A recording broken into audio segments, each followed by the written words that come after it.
we will talk about why your current strategy is not working. So we're talking about your dating strategy.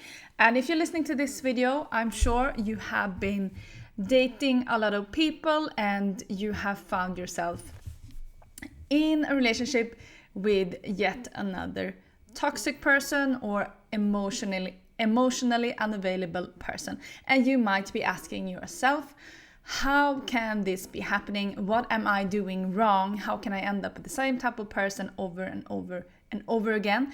So your dating strategies have led you to attracting the same type of person, leading you to the same outcome over and over again. So I will dig a little bit deeper on that today, and we will talk about why this is not working for you, and you will understand more of your part in this dynamic. So first of all, you are probably unaware of your own love addiction and self-sabotaging behaviors. If you're unaware of what you are bringing to the table and your own wounds, you will not be able to change your outcome, because you will be subconsciously attracted to the same type of person, because attraction it lies in our subconscious mind, because we are attracted to the same type of dynamics and relationship that we were attached to as children. And another thing is that you're looking for a good man. But the thing is that, as we just talked about, your subconscious mind will not recognize the patterns of a good man, and he will be friend zoned. So when you do meet a good man, you will feel like there is no attraction to this person. And the reason, attraction is not something we can consciously control, and we are not attracted to everyone. But if this keeps on happening to you, you see a good person, you just feel like this person could be the one, but I don't feel any attraction.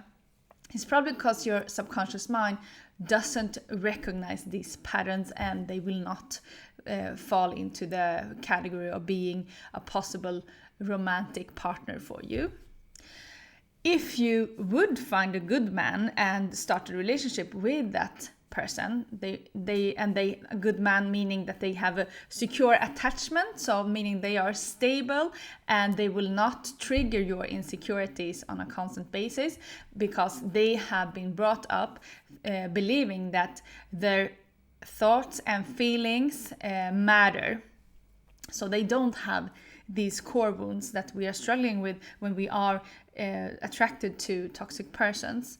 So if you would find yourself a good man with a secure attachment, you will most likely self-sabotage with your core wounds and insecurities from your childhood if you do not bring them to the surface.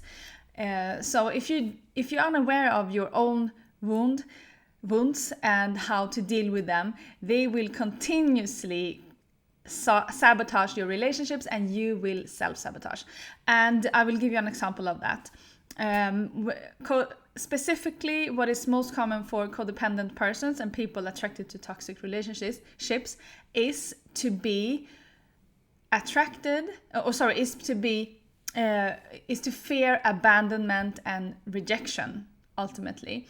And this means that when we feel that we are fearing abandonment, we are not essentially fearing abandonment in our conscious mind. This is our subconscious mind that is playing us tricks, because this is triggered by an event or a memory that we recognize from our past, from our childhood. We recognize this event, and then it creates a chain reaction. So we get triggered by an event, we will feel something that we felt before, that's something that has triggered us, and we will act in some way. This is automatical. This is something that is happening because we are in a fight and flight mode. We are just instantly, we are being shifted to a fight and flight mode, and we're just trying to save ourselves. So we're trying to save ourselves from being abandoned.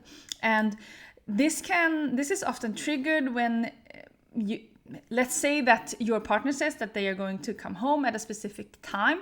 They don't do that. They come home later. Maybe you can't reach them. Maybe their cell phone died. And in a healthy relationship, maybe this isn't an issue because you have trust and you don't have core wounds that are triggering each other. But for you, experiencing this situation, you are starting to come up with all sorts of scenarios in your head to what is going on. So you can't reach your partner, he's turned off his phone, so you're thinking maybe he is going to abandon you, maybe he is dead, maybe he is with someone else, maybe he's doing this intentionally. So you will act out. You will start to act out based on those feelings that you are feeling right now, and those feelings are something you created from your early childhood, that was taught from your parents, and you attained a certain attachment style, which you are bringing forward to your adult relationships as well.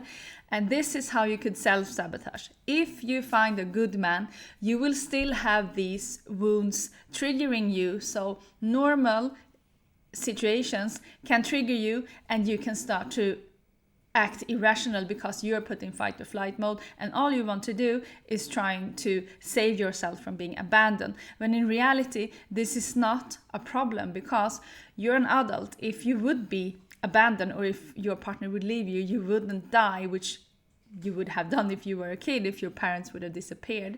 So that was serving a purpose when you were a kid, but right now it would self-sabotage you. So these are the 4 main reasons why your current strategy is not working for you, and it's because you have not dealt with your own childhood traumas, your own triggers, and your own insecurities.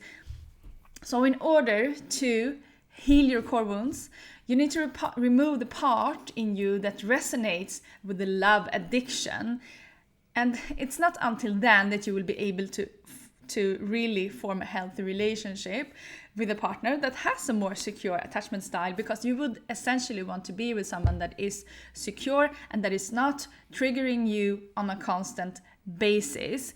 And you need to also practice communication, because if you are triggered by something, you need to also communicate that to your partner. If you do have a healthy relationship, you can communicate to your partner and say, I am getting triggered by this, and you can have a conversation on how to deal with it. As opposed to if you are with a true narcissist, like a narcissist on the broader range of the spectrum, they will learn your triggers and they will intentionally trigger you. So there is a difference on being with a true narcissist and being attracted to emotionally unavailable men. They are also focusing a lot on themselves because they are emotionally unavailable because of their childhood traumas. But essentially, their focus is not to intentionally trigger you, even though they might do that because they are showing narcissistic personality traits. But you need to work on yourself in order to have a healthy relationship. So what do you need to do, and what does healing mean in practice? Everyone speaks about healing, and it's such a fluffy word. We can put so many tools, techniques, and practices into the healing of our own self. So essentially, I've broken this down to 3 steps when it comes to attracting toxic relationships or unavailable men. First of all, you need to learn how to self-soothe and regulate your emotions. What does that even mean?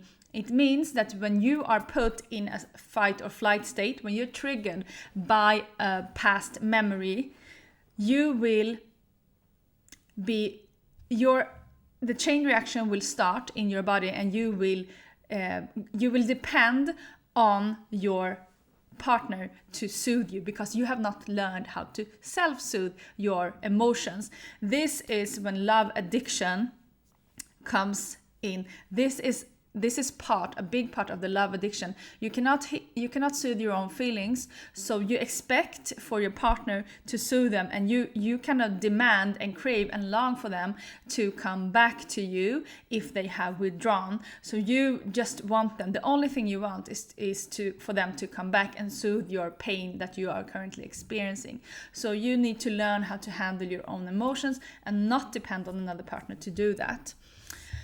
And since this has been brought from childhood, we have been taught to be addicted to this oxytocin and dopamine rushes that is created and flowing through our bodies. So oxytocin is the love and cuddle hormone, and dopamine, it's the kicks we get from the fear that we are experiencing when we think that our partner is going to leave us. So you need to find an activity that can replace that addiction. So find a hobby that you can practice that will give you this rush. For me, I felt it with dancing. I could experience this kind of rush with dancing, and I could I could cut off the cords from being addicted to persons rather than to my own hobby, and growing my own interest and personal focusing on my personal development instead of focusing on getting someone else to soothe you when you are in a fight and flight mode. And the good thing about this is that you will not be in a fight and flight mode when you are doing your exercise, like your hobby or practice. This is something you will just practice it whenever you feel like, but you will still have these kicks that your body is used to, the dopamine rushes and the oxytocin. So you will get these on your own. Then you need to identify your core beliefs and your core wounds, and they are intertwined. So if you believe that you are not worthy, your core wound is going to believe that you are afraid of being abandoned because you are not worthy of being loved. So they are deeply intertwined. They have been formed in our early childhood, and we have not chosen them because they were formed in our childhood by everything we experienced, the persons around us, our families, so everything we were watching on TV. So it's formed by the things we see, hear, and experience when we are growing up. So what you need to do is replace these core beliefs with new ones that you have chosen. And it is possible. It's a practice. It takes time and it takes perseverance, but you can do it. It's not impossible. You do this through affirmations, and you need to do it consistently. And then you need to also find an affirmation that you can believe. So you can't be too far away from the truth, but then you can gradually change your core belief to something that is more from the current truth today. And then you need to identify your habits that were created from your core beliefs.